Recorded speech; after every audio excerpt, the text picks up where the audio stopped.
From architecture to painting and sculpture, literature to live music and theater. Radio 111 presents Bonnie G and Brian Mendoza with The Desert Scene, your connection to culture and entertainment in the desert cities. Here's Bonnie and Brian. And welcome to The Desert Scene. Happy New Year, happy 2022, here with the fabulous Brian Mendoza. And we are so excited to have our guest today. Jacquelyn James, who's the manager of Asia SF in Palm Springs, now open. Hi, Jacquelyn. How are you? Well, hello. How are you? Good. So I've heard so much about this place. Now, so you were open for a while, but then did you shut down for COVID? Tell us about the sort of the sequence of the club, the restaurant. Well, we did. We've been open in San Francisco for 23 years, and we've been searching for a very long time for a second location, and we come upon Palm Springs.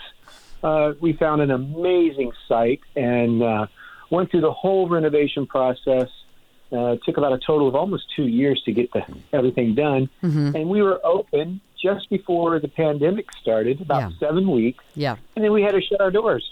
So we've been closed for the last 21 months. Wow! So we just got reopened yesterday. And what's the address? Where are you exactly? It is at 1555 South Palm Canyon Drive in Palm Springs. Okay, super. So tell us, Asia SF, and so first of all, it's a Cal Asian fusion dinner. Tell us what that means. Well, we have a blend of our California Asian cuisine. So we do a blend of things. Like we have our sashimi, a tuna sashimi. We have our chicken satays with peanut sauce. We have an amazing filet mignon that we cut on the bias, and it's amazing. We've been doing this menu for 23 years. We've kind of stepped it up at times, but what it is, we do a 3-course menu. To pick your first, second course, and then you have a dessert course. Mm-hmm. All of our desserts are made homemade. Completely from scratch. All of our sauces, everything. Wow! And now, but one of the highlights is the ladies of Asia SF. Tell us about the entertainment. Well, all of our performers are transgender ladies. They come from all over the country. We have some celebrities such as Catalina Enriquez, who is the Miss Nevada. Okay. Just recently, she just competed in Miss USA as well. And again, we have many celebrity-style ladies that perform in our locations. Excellent. But, Brian has a question for you. Actually, it was more like a comment. I wanted to say I think that's really wonderful that there's all this trans representation at Asia SF, because I feel like even though Palm Springs is often an inclusive and wonderful place to live in, I think that when it comes to like women in entertainment in Palm Springs, that it's very cis normative and very cis focused. So it was great to see that there's so much trans representation in one area. And I wanted to ask, what was it always like this? Like where the ladies of Asia SF, was it always like transgender women, or was it something that sort of evolved from an idea of having an all women entertainment group, or was it always the intention? I'm curious. Well, 24 years ago, 2 gentlemen came together and they had a vision, and they put this together, and it came up with Asia SF, and it has always been transgender women performing. And all of our hostesses, our servers, and our performers are transgender. We are probably the most diverse employer here in Palm Springs. We have everyone from all over the walk of life, but I will mention that we are now the largest transgender employer in the United States. Really? Oh, wow. That's That's saying something. That's kind of interesting. Now, so when it first started back in San Francisco 23 years ago, was it an immediate hit, immediate success? Yes, mm-hmm. And it has become an institution in San Francisco. We are known for all of the celebratory parties and birthdays and bachelorette parties. And if you're celebrating something, Asia SF is where to come and have a party. we celebrate life, we celebrate people, and when you come in our doors for that moment in time of 2 hours, we immerse you in this amazing space, and our food and our entertainment, and most importantly, it's just our love of people. Yeah. We're being accepted, so why can't we accept everyone too? Where do you find all of your entertainers? Do you hold auditions somewhere, or how do you find these people? Yes, we do. We hold auditions, and Ronnie Reddick, who is our choreographer and talent scout, if you want to call him that. He is amazing person. He does all of the costuming, the choreography, the sound, the music, the lighting, everything. So he does an amazing job finding these ladies all over the country. Excellent. And now, did you mention? I think, do you have a transition story of your own that you'd like to tell us about? Oh, well, I've like many of us, we've known all of our lives, and I'm not going to age myself here, but back when I was younger, transgenders were not very well accepted, and we've come to find now that people are opening their hearts and minds and spirits, and they're allowing people to start living their true, authentic self. I have, believe it or not, 8 children. Wow. And I'm recently divorced, but my wife at the time was extremely supportive. Mm-hmm. I came out about 7 years ago and started my transition. And, we were all sitting at dinner one night at the dinner table, and my wife wanted to play a game. So not often do we have all of our 8 kids at one time. Uh-huh. And so she said, everybody at the table, tell everyone else something that they don't know about you. And I was, everybody was sharing their stories, and it was fun, and we were laughing. And it came my turn, and I looked up at my wife, and she said, "It's okay. It's time." And because she'd already known, she was very supportive. Yeah. And so I did that. At that moment, I came out to my children, and wow, I really did not know what to expect. I thought they might just all get up and run away. Mm-hmm. But instead, they engaged with me. They asked questions.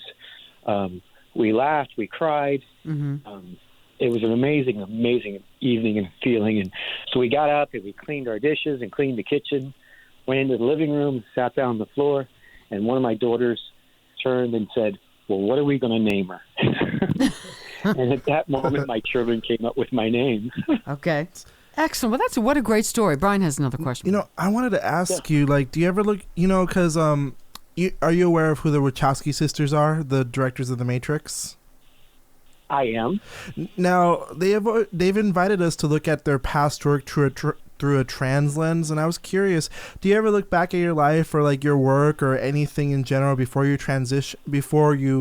transitioned and realized, okay, maybe that was a hint, or that was, or something that, is there a way do you view those things through a trans lens now that sort of inform your trans experience now? Oh, yes. Again, I've known all my life since I was a child, a small child. I always tended to do different things than the normal kids did. And, it was tough. I got bullied a lot. I didn't have a lot of friends because I was different. My parents were honestly not very supportive of the idea. So, they pushed, male things on me and boy things on me. And believe it or not, I'm also a United States Marine. So, wow. Good for you. Yeah. Thank you. I went through that whole masculinity stage where, transgender was not accepted in our family. And so, it wasn't until I met my last wife that and she was an amazing person. She was very supportive, that she allowed me to be me. That's great. So important. And I've known these guys in Asia SF for past 20 years, and I've enjoyed going into their space as a guest. And I was always attracted to the space, to the restaurant, because you feel safe there. You feel comfortable there. And Larry and Skip and Aaron, the owners of Asia SF, are just absolutely amazing people and very supportive, and they allow us to be ourselves. And so, how did you come to be manager of the place? How did that evolve? Well, I'm actually the vice president of operations of the company. Okay. So, okay. Once I started my transition, a lot of times, when we come out, we lose family, we lose friends, we lose jobs, we lose our ability to have insurance. Yeah. And so, it was a very frightening moment for me. I've been very fortunate that none of that happened to me. And I just felt Asia SF was the right place for me. It makes me whole and makes me happy. So I entertained the idea of going to work with them. And, when I found out about the Palm Springs location, because I live in Palm Springs, I'm like, this is the place I want to be. Yeah. So for the past year and a half, almost 2 years, we've been talking and consulting, and here I am. I'm part of the company, and it's an amazing journey. Now, Jack, do you perform at all during? No. Okay. Not yet. We've talked about it, but okay. I have a lot of other duties, so I don't think I have time to perform. Okay. So tell us days and hours of Asia SF if people wanted to go. Well, right now with the COVID situation ongoing, we are at a limited hours. Last night was actually our first opening here in Palm Springs, reopening in Palm Springs, I should say. But we are going to be open Friday, Saturday, and Sunday for dinner shows, starting at 6:30. Okay. And then here soon we will begin having a Sunday brunch, which is a first for us. That's something that we've never done. Okay. Our space here in Palm Springs is a lot different than the one in San Francisco. We have an amazing outdoor event venue that we can fit up to 2,500 people. Wow. We have a pool, cabanas, outdoor bar. I mean, it is absolutely gorgeous setting up against the mountains. And so. And is there what's the website if someone wanted to see pictures or find out more? Do you have a website? Yes, AsiaSFPalmSprings.com. Okay. And we also have the one in San Francisco, which is just AsiaSF.com. Okay. AsiaSFPalmSprings.com. Fabulous. Well, I'm going to have to come check this out. This just sounds really amazing. I mean, the food and the shows. And Jack, congratulations to you and to the venue. And I'm glad that you're finally reopening again. I know it's been tough for a lot of restaurants, but congratulations. And it's great to talk to you. Thank you so much for being here today. Thank you very much. It was a pleasure. All right, Jacquelyn James, manager of Asia SF. Go check it out. And we'll see you next time on The Desert Scene.